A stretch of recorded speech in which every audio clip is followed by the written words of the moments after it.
Friends, कैसे हो। मैं हूं आशीष गुर्जर। आप सबका फिर से एक बार स्वागत है हमारे यूट्यूब चैनल द गुर्जर गुरु पे। बहुत वक्त के बाद हम मिल रहे हैं।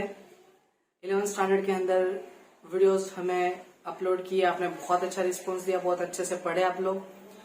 बहुत सारे आप लोगों ने कमेंट्स भी की, बट मैं रिप्लाई नहीं कर पाया हूँ टाइम इश्यू की वजह से। आगे वीडियोस भी नहीं बनाया पाया था।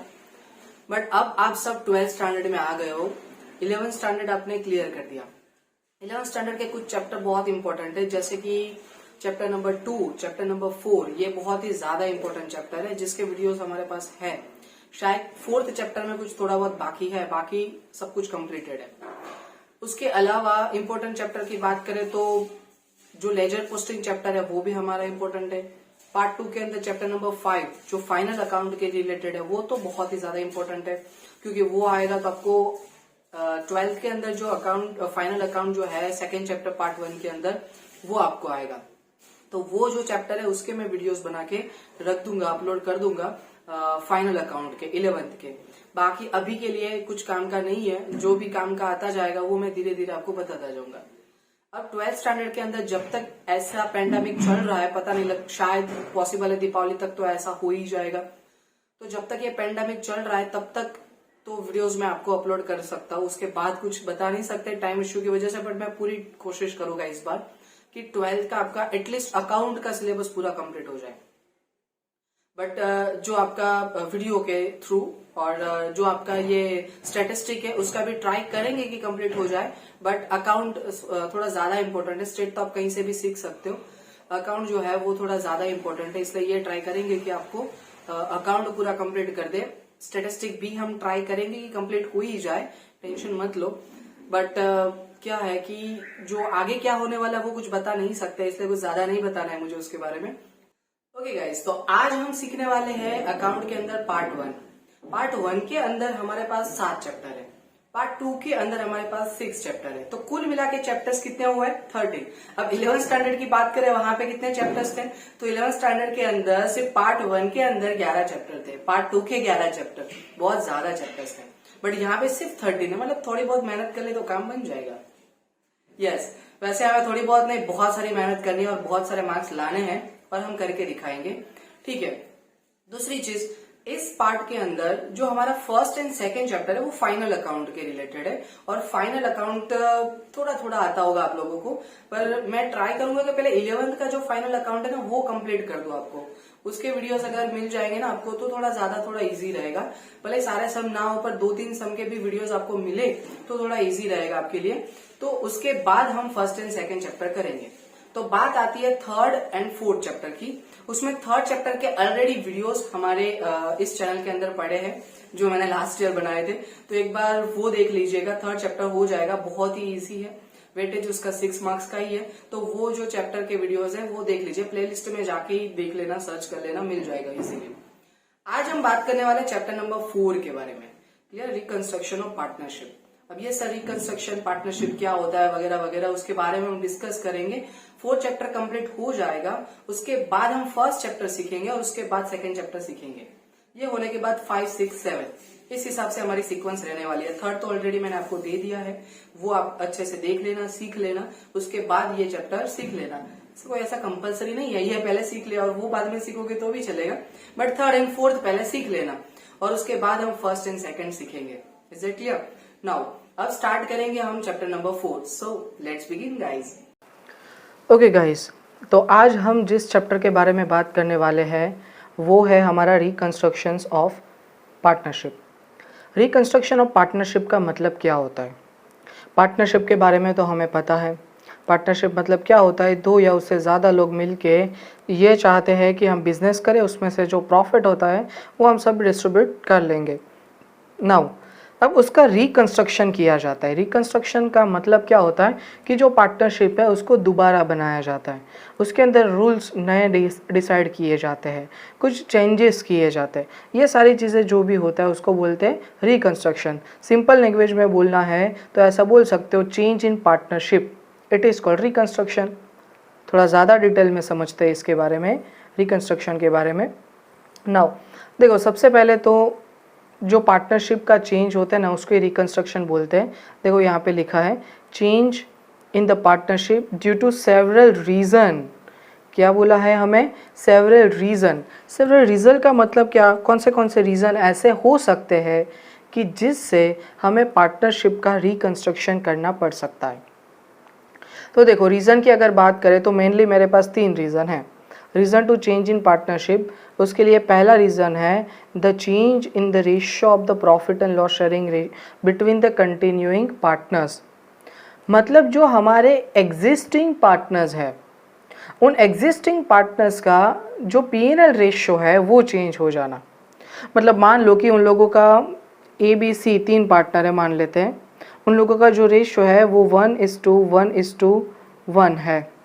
अब इसको चेंज करके वो लोग चाहते हैं कि 2:1:1 हो जाए, तो ये रेशियो चेंज करना है। तो जब ऐसा रेशियो चेंज करना होता है, इसको भी हम क्या बोलते हैं? चेंज बोलते हैं। सेकेंड, दूसरा, admission of existing partnership firm. हमारी जो एग्जिस्टिंग पार्टनरशिप फर्म है, मान लो कि ABC 3 पार्टनर है, उसमें एक और पार्टनर एडमिट होना चाहता है D करके, तो ये एडमिशन हो गया। तो जब एडमिशन होता है तब। तीसरा रीज़न ये है कि रिटायरमेंट और death of the partner of an existing partnership firm. मान लो कि ABC जो 3 पार्टनर थे, उसमें से C जो है वो रिटायर होना चाहता है, या तो फिर उसकी डेथ होती है, व्हाटएवर जो कुछ भी है, रिटायर होता है या तो डेथ होती है, दोनों में से हमारा पार्टनर तो जाएगा। फ़र्क इतना है, रिटायरमेंट में वो जा रहा है क्योंकि वो अब काम करना नहीं चाहता है, रिटायर होना चाहता है और आराम से ज़िंदगी गुजारना चाहता है। और डेथ में रीज़न ये है कि वो बंदा ही अब नहीं रहा, इसलिए कोई काम कर नहीं सकता। That is why. तो ये अलग अलग हमारे 3 रीज़न हुए। फिर से एक बार, पहला रीज़न हमारा क्या है रिकंस्ट्रक्शन करने के लिए, कि हमारे जो पार्टनरशिप है उसमें जो हमारे पार्टनर्स है वो डिसाइड करते कि हमें हमारा P&L रेशो चेंज करना है। दूसरा है कि हमारी जो पार्टनरशिप के अंदर जो एग्जिस्टिंग पार्टनर्स है उसमें कोई नया पार्टनर एडमिट करना हो, या तो फिर रिटायरमेंट किसी पार्टनर को लेनी है, या तो फिर कोई पार्टनर की डेथ होती है। ये हमारे अलग अलग रीज़न है। याद करो, ये रीजंस हमने कब देखे थे? गुडविल के टाइम पे। फर्स्ट वीडियो लेक्चर्स देख लेना एक बार। नाउ आगे बढ़ते हैं। सेकेंड पॉइंट क्या लिखा है? Change in profit and loss sharing ratio और distributing ratio between the continuing partners. अब ये क्या है? अब देखो, जो हमारे पास अलग अलग चीज़ें हैं उसमें से पहली चीज़ हमें दे के रखी है कि change in profit and loss sharing ratio. जब हम profit and loss sharing ratio change करते हैं, जैसे मैंने अभी एग्जांपल दिया था कि भाई 1:1:1 है, उसको 2:1:1 करना। I am sorry. तो जब ऐसा होता है कि जब हम चेंज करते हैं profit and loss sharing ratio के अंदर, तो बेसिकली होता क्या है कि कोई पार्टनर जो है वो गेन करता है, मतलब किसी पार्टनर को फ़ायदा होता है, और कोई पार्टनर ऐसे होते हैं कि जिसको नुकसान होता है। Is it clear? बेसिकली ऐसी चीज़ें होती है। कैसे होती है वो भी समझेंगे ज़्यादा डिटेल में। देखो, अभी यहाँ पे क्या दे के रखा है कि हमें P&L रेशो चेंज करने की ज़रूरत क्यों पड़ती है, उसके हमें रीज़न दे के रखे कि भाई हम प्रॉफिट एंड लॉस अकाउंट का जो रेशो है वो हम चेंज करेंगे, वो चेंज करेंगे तो रिकंस्ट्रक्शन होगा। बट P&L रेशो चेंज करने की क्या ज़रूरत है? चलो वो देखते हैं। When a partner in a charge of the firm is not able to manage of the firm on the ground of illness or incapability of some personal reason, हमारा जो पार्टनर है वो अभी जो हमारा काम है वो आगे नहीं कर सकता। रीज़न क्या है? कि वो बीमार है, या तो फिर अब उसकी कैपेसिटी नहीं है, ऐसा कोई भी पर्सनल रीज़न भी हो सकता है। मान लो कि एग्जांपल लेते हैं, हमारा एक पार्टनर है, बहुत अच्छे से काम कर रहा है बिजनेस के अंदर, बट अचानक से उसका एक्सीडेंट हो गया और उसका एक हाथ कट गया। अब अंदर जो काम कर रहा है पार्टनरशिप फर्म के अंदर, वो काम थोड़ा भारी काम है, इसलिए हमें दोनों हाथ चाहिए ही चाहिए। बट अब उसका एक हाथ कट गया तो वो काम कर सकता है? नहीं कर सकता। तो ये कोई इनकैपेबिलिटी है या तो फिर बीमार हो गया, ऐसा कोई भी पर्सनल रीज़न है, ये एक रीज़न हो सकता है। सेकेंड है when a partner can not devote enough time to run a business. जब कोई पार्टनर है वो खुद इनफ टाइम नहीं दे पा रहा है बिजनेस को, the other partner has to submit him to run the business. और उसकी वजह से हमें क्या करना पड़ता है, किसी नए पार्टनर को ऐड करना पड़ता है। या तो फिर हम ऐसा भी बोल सकते हैं कि वो पार्टनर अगर इनफ टाइम नहीं दे सकता है तो फिर हम उसको क्यों शेयर दें। ऐसा भी हमें होता है ना मन में कि भाई अगर वो बंदा पूरा काम नहीं कर रहा है तो हम उसको शेयर क्यों दें। ये भी एक रीज़न हो सकता है। Third one, due to retirement और डेथ ऑफ पार्टनर, कोई पार्टनर का रिटायरमेंट हो गया है या तो फिर डेथ हो गया है या तो फिर नए पार्टनर को हमने एडमिट किया तो भी ये चीज़ हो सकती है।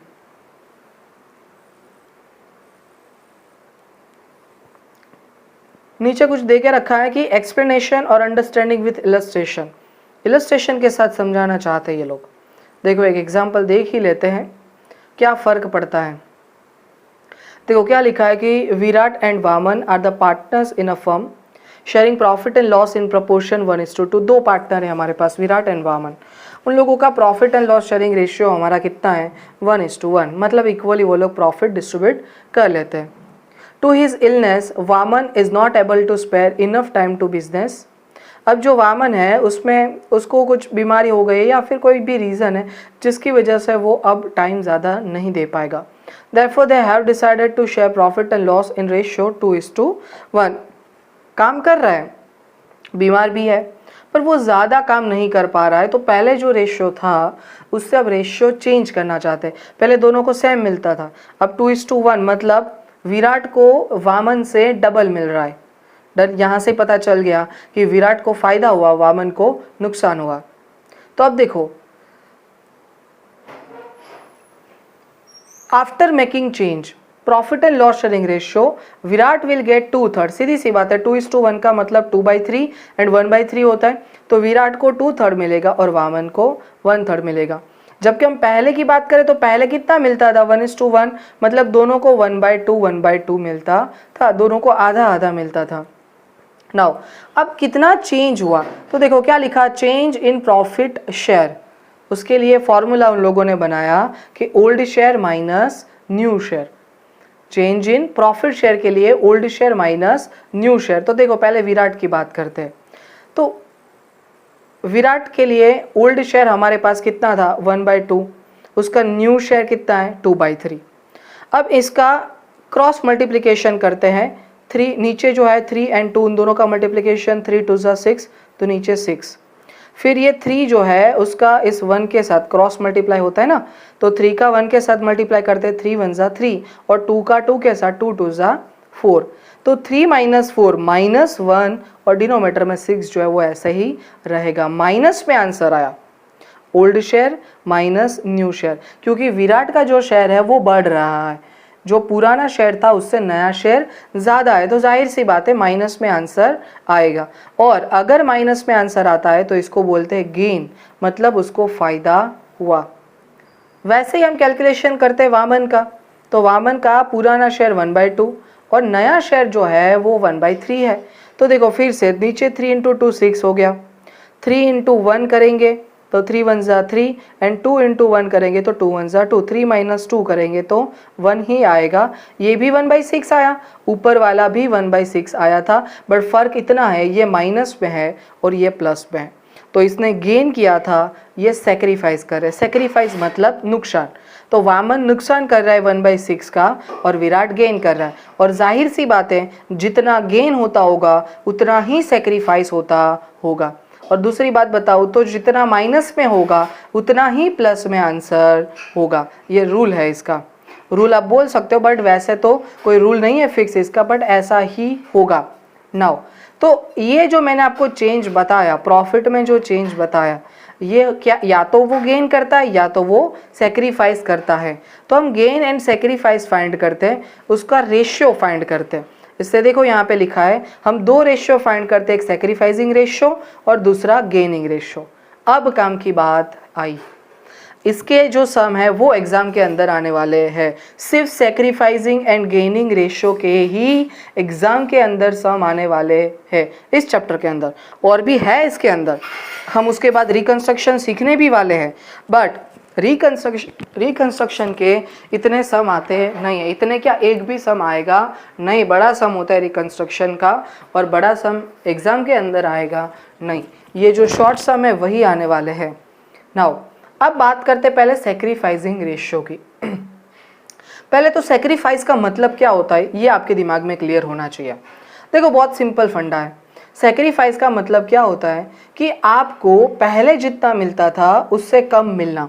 देखो मैं एक एग्जांपल देता हूँ आप लोगों को।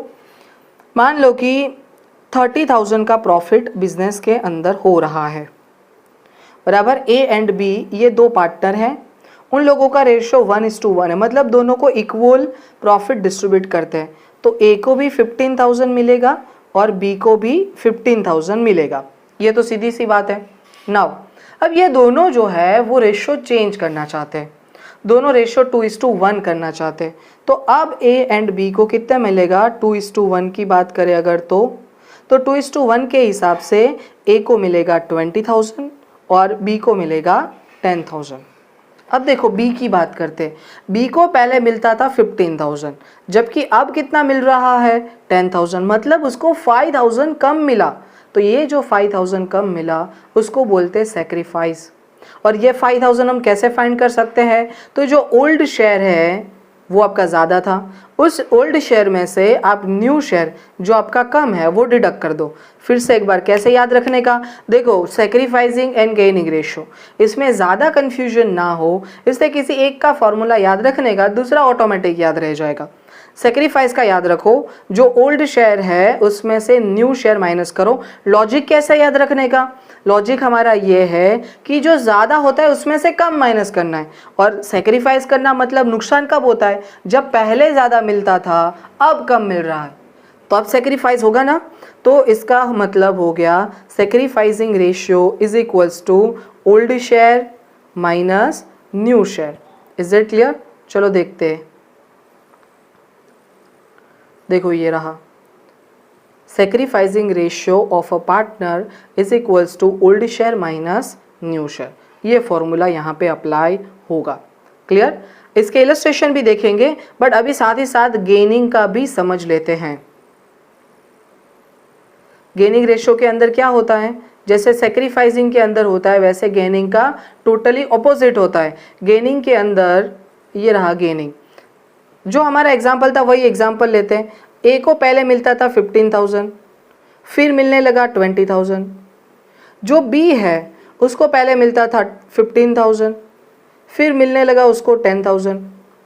मतलब बी को कम मिल रहा है, पर ए का देखो पहले 15 था अब 20 हो गया, उसको 5,000 ज़्यादा मिल रहा है। ज़्यादा मिला इसका मतलब गेन हुआ। तो जब हमें गेन फाइंड करना है इसका मतलब हमें अभी ज़्यादा मिलता है एज़ कम्पेयर टू पुराने रेशियो से। मुझे अभी 20,000 ज़्यादा मिल रहा है, पहले 15 ही मिल रहे थे, तो अभी हमें ज़्यादा मिल रहा है। इसका मतलब तो हुआ क्या, गेन का formula new share minus old share. फिर से एक बार, गेन का फॉर्मूला क्या हो जाएगा, new share minus old share. Okay guys, तो आज हमने सीखा कि सैक्रिफाइसिंग एंड गेनिंग के बारे में। अब ज़्यादा डिटेल में हम नेक्स्ट लेक्चर के अंदर सीखेंगे। Thank you so much.